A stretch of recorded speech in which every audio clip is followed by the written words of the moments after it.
Good news para sa mga may kapansanan. Dahil may isa tayong kababayan na ang piniling misyon sa buhay ay mamigay ng artificial leg sa mga nangangailangan. Kung minsan, dumarating sa buhay ang matinding pagsubok. Yung di ka makausad at hirap makahakbang para makaalis sa madilim na sitwasyon.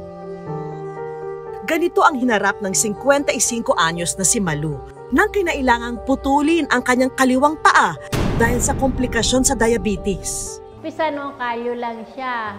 Mahilig pa rin akong kumain ng matatamis, ganyan, biskuit, tinapay. Tapos 2 months or 3 months ako hindi nakainom ng maintenance ko. Lumala yung sugat niya. Kaya nang ipa-check up sa doktor ang kanyang sugat sa paa, tumagos na sa buto ang impeksyon at kinailangan ng putulin.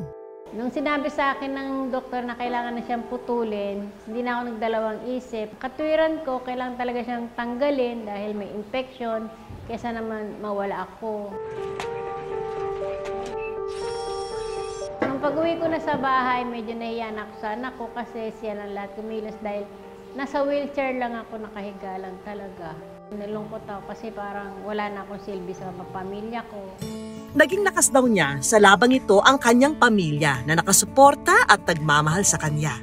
Noong mga panahon, hindi ako nawala ng pag-asa kasi nandiyan pa yung mga anak ko. Pero paano nga kaya magpapatuloy sa buhay si Nanay Malu kung tuluyang hindi na siya makapaglakad? Fanatics, andito na tayo ngayon. Ang good news, merong isang foundation Yuhu! Kaya! na handang tumulong at umagapay sa mga tulad ni Nanay Malu. Ang Paanatics PH. Ang Paanatics PH ay isang foundation na tinayo namin para makatulong dun sa mga wala talagang kakayahan magkaroon ng prosthesis. Yung company namin, yung SGG Orthocare, tinayo yan 2010. Since then, may mga patient kami na mga humihingi rin ng tulong sa amin. May mga mangilan-ngilan na nabibigyan namin pero hindi naman lahat kayang bigyan. Dahil siyempre medyo mataas yung cost ng mga materials. Ito ang dahilan kung bakit naisip nilang ilunsad ang Paanatics PH. Wala namang criteria as long as mag-send lang sa amin ang kwento nila kung paano sila naputulan at saka kung ano yung estado ng buhay nila. Pero yun yung aim talaga namin na matulungan lahat ng humihingi ng tulong. Marami na rin kaming napuntahan, marami na rin kami ng mga nabigyan ng mga libreng paa. Ang pinakamalayo so far is sa Cebu. Bali 2 patients na yung nabigyan namin sa Cebu. Personal namin pinuntahan, tapos personal din namin sinukatan at personal din namin dineliver. Buti na po kayo nagdadrive dahil naputulang kayo ng paa. Kapag nakabitan natin kayo ng paa, possible pa na makapag-drive kayo ulit. No? So far, ngayon yung sinasala namin. Mas binibigyan namin priority yung talagang magagamit nila yung prosthesis. Makakabalik sila sa dati nilang ginagawa, trabaho.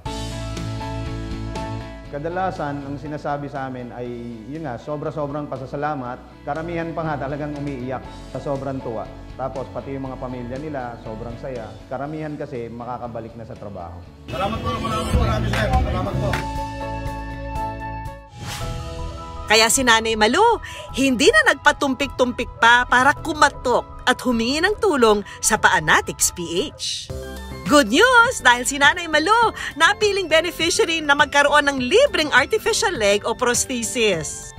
Pagpunta ko rito, chinek up ako, sinukatan ako para sa prosthetic. Nag-antay ako ng siguro mga 1 month lang, ganun, or 2 months sa kanila kinabitan.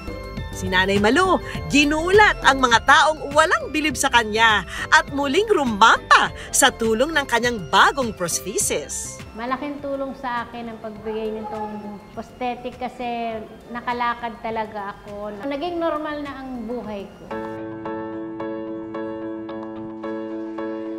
Nawalan man ako ng paa, ang good news may nagbigay sa akin ng panibagong paa. Dahil sa bago niyang paa, si Nanay Malu, eto at confidently beautiful with a heart sa kanyang pagwawalis. Nagpasalamat ako sa Diyos kasi ang Paanatics ang kanilang ginawang instrumento para magkaroon ako ng paa.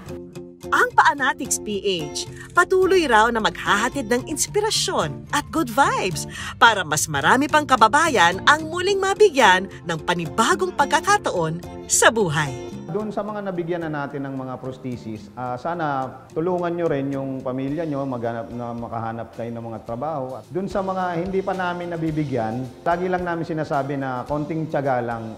Yun naman talaga yung aim namin na mabigyan kayong lahat. Salamat po.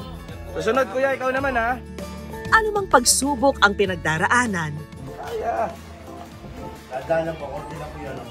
sige lang sa paghakbang. Dahil hindi mo lang alam, baka meron ng biyaya mula sa kapwa na nag-aabang.